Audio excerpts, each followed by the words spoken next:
fitness first. I think that Stephen Ward, I'm hoping, is going to do a little bit today.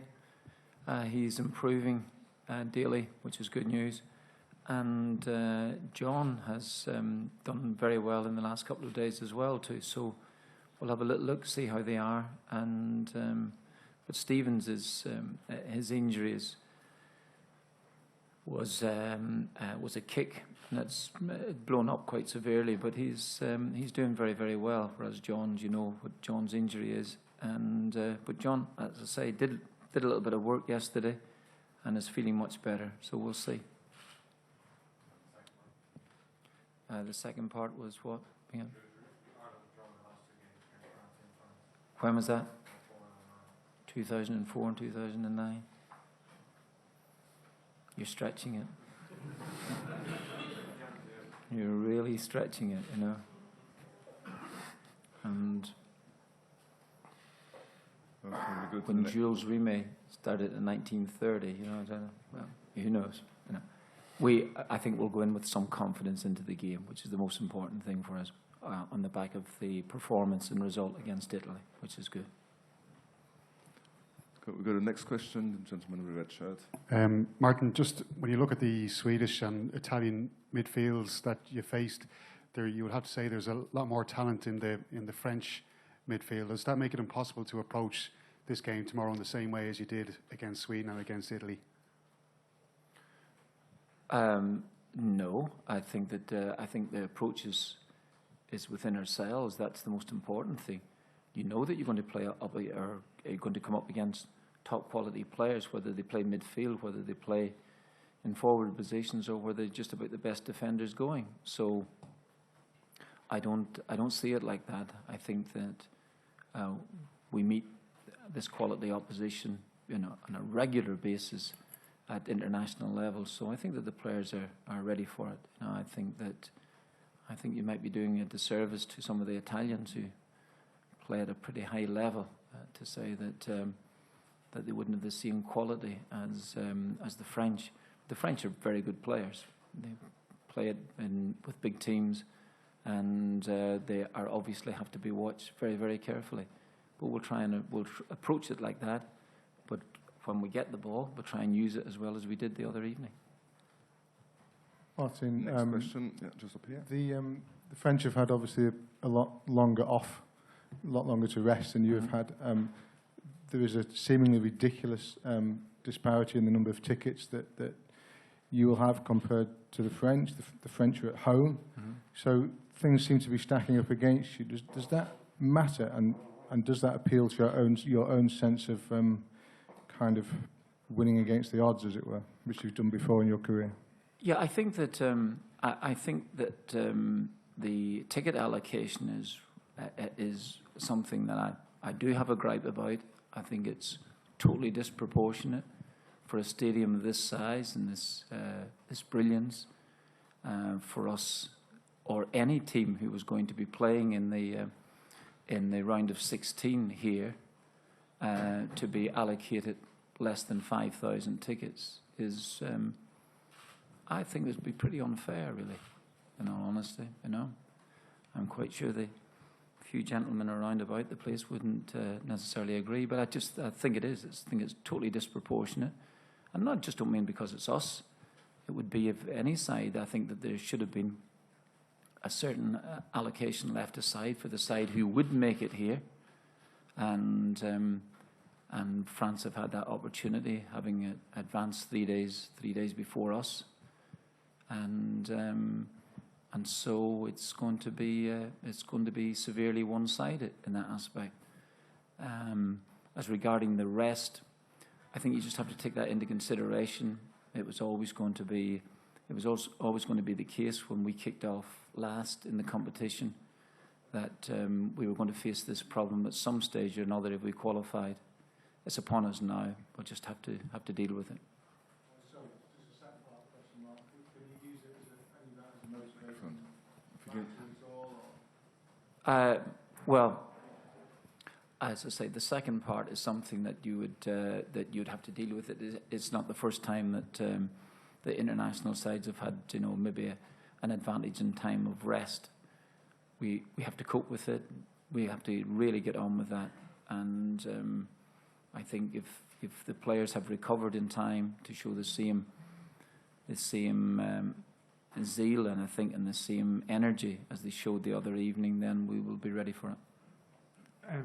Sorry, Martin, just on a practical level, how much work have the players that played on Wednesday been able to do since then and before Sunday? And just secondly, I mean, last October there was a huge win against Germany and then you had to lift yourself up for Poland a couple of days later. Is there any lessons you can take from that experience then?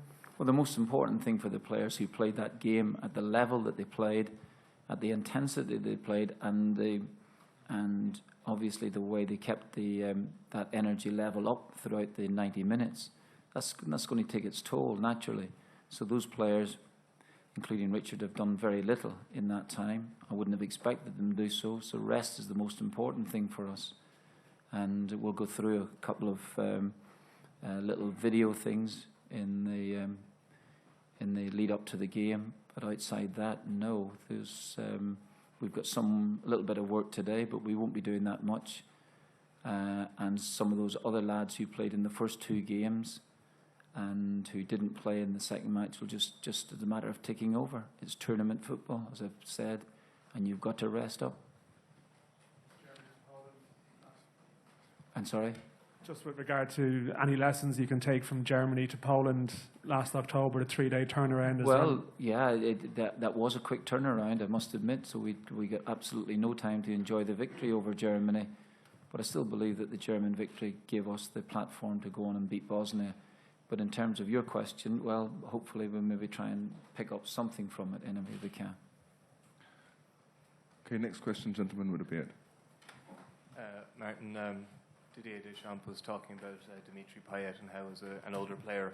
Please don't ask me two questions, please, because I have total inability to remember the second one. Yeah, if you can stick to one question. It is actually just please, one. Please, if you just give me my name, that'll do me fine.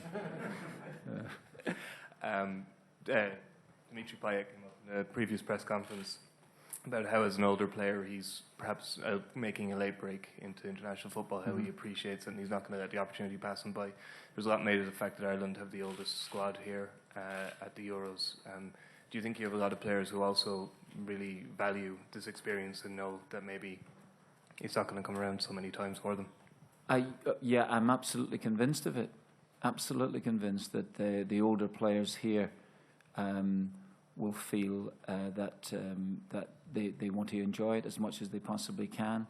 Some of them had the experience of it 4 years ago, and perhaps maybe, as in the case of Shay Given, who actually retired then after that and has come back to play, I think that he just didn't want to end his international career in the manner in which it may have ended at the time.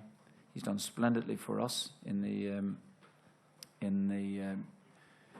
qualification games, and so he would be one of those players that who would feel that would have taken something from our performances over the last couple of days.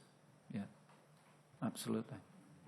Gentleman in front. Richard, will Darren Randolph be able to give you a bit of a helping hand on how to stop Payet tomorrow, and do you have any special plans for dealing with him?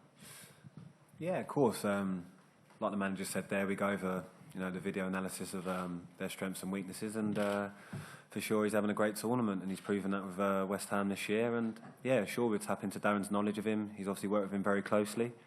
So yeah, like I say, I don't think we've got any kind of special plans for that. Like I say, we're a team and a team ethic, and and that's what one of our strengths are. And like I say, we'll be working hard for each other, and to look to get to a positive result. Okay, gentleman in the middle. Yeah, up there. It's one for both of you actually. No Ireland team's ever won 2 games at a major tournament. So is this a chance not just to match what great Ireland teams of the past have done, but actually to surpass them by beating France and Italy in a week? Yeah, I suppose it is, Mark. Yeah, absolutely. Yeah, I didn't. If you do something in some game, then something will be dug up about another game coming up. I hadn't thought about it in those terms, but it's certainly worth thinking about if that's the case.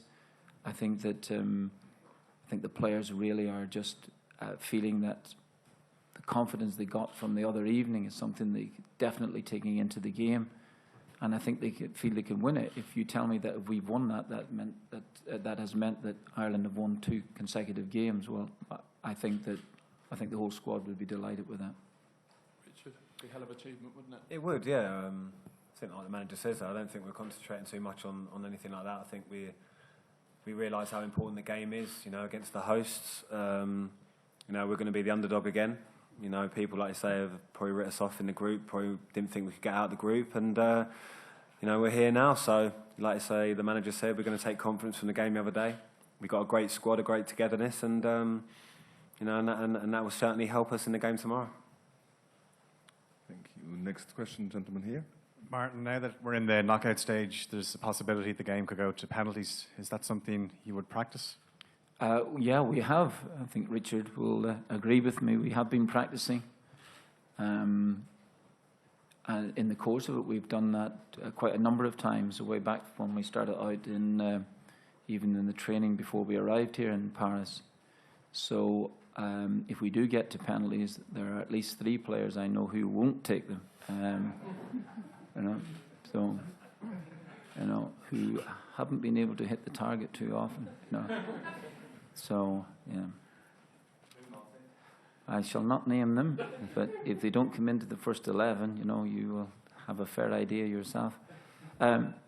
Yeah, we have practiced the penalties pretty well consistently, but in all honesty, replicating that in on a training ground where all players want to take the penalties, all of them, including the goalkeepers, everybody wants to take a penalty. Wonder what it'll be like if we do get to the shootout then. That might be slightly different. I've seen great players in the past, really great players in the field. When it's come to penalty shootouts in European Cup finals, down tools, don't take them. So I think that it will depend on obviously who's on the pitch at the time. If it comes to that, but yeah, we've done as much as we possibly can in that aspect. Next question, gentleman on the top. Bonjour, une question en français, s'il vous plaît, si c'est possible. Yeah. J'attends pour Monsieur O'Neill, oui. Ma question, c'est l'équipe de France a affronté 3 équipes extrêmement regroupées, des équipes qui ne laissaient pas beaucoup d'espace lors du premier tour. Est-ce que c'est comme ça que l'Irlande va jouer demain? Est-ce que c'est un petit peu comme ça que le match va se dérouler, sachant que l'équipe de France a beaucoup de mal face à ce type d'équipe?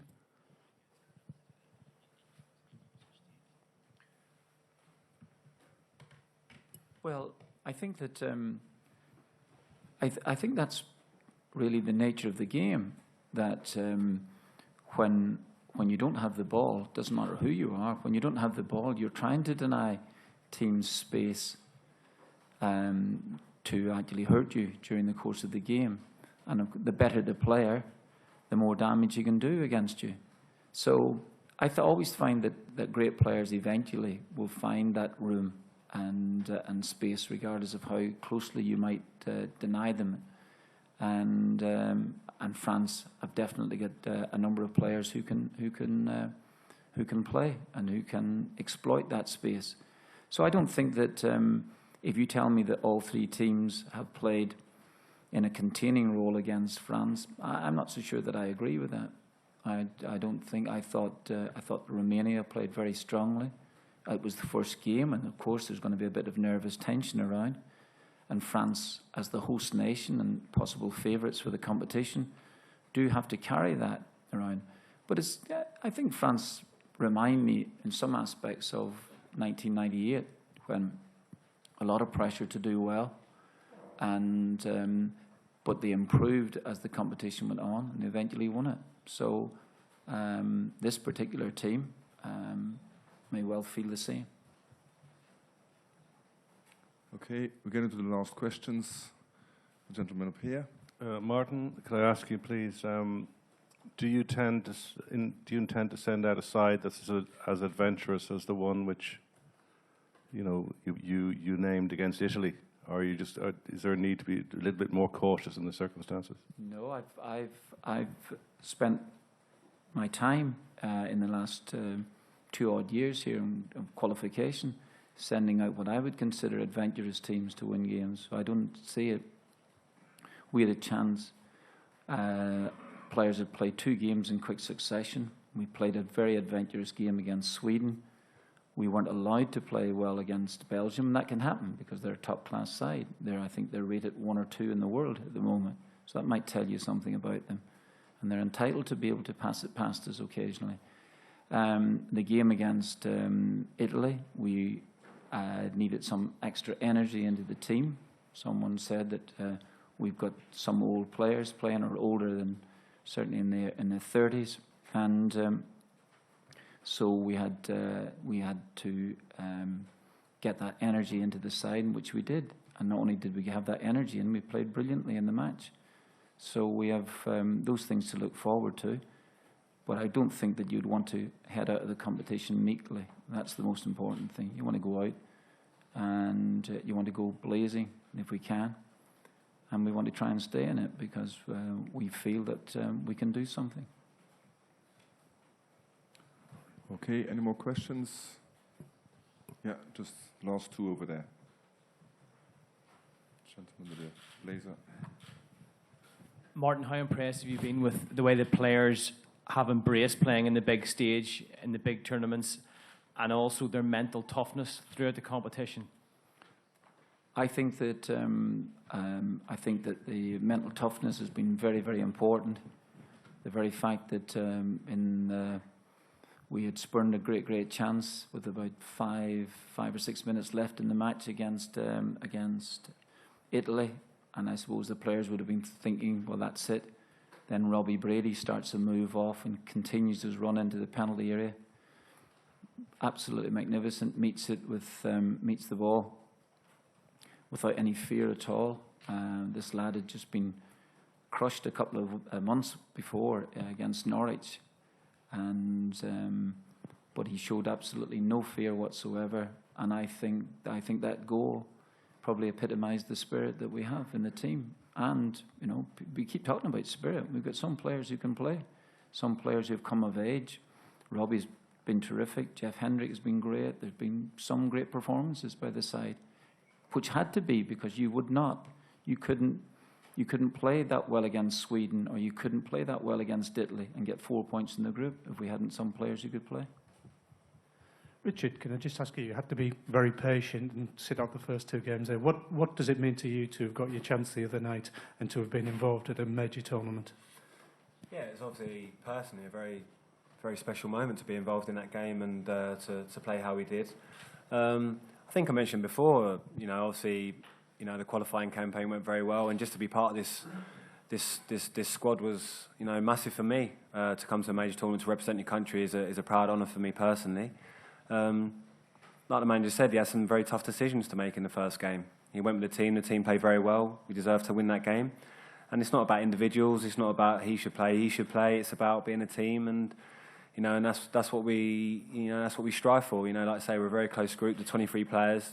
Like I say, we support each other through thick and thin. And yeah, like I say, I just trained hard, kept my head down, and like I said before, the manager knew he could count on me if he picked me. And like I say, I was lucky enough to be involved in that game, and like I say, to be part of that was a special moment. Richard has played some very important roles for us. He and Kieran Clark played in the 2 matches against Bosnia, which were very, very important. And I had some decisions to make, and I think that Richard and young Duffy might have considered themselves having a chance of playing in the opening game against Sweden, as a number of other players. But we've utilised the squad as best we can at the moment. And in tournament football, I keep going back to it, having experienced that myself as a player.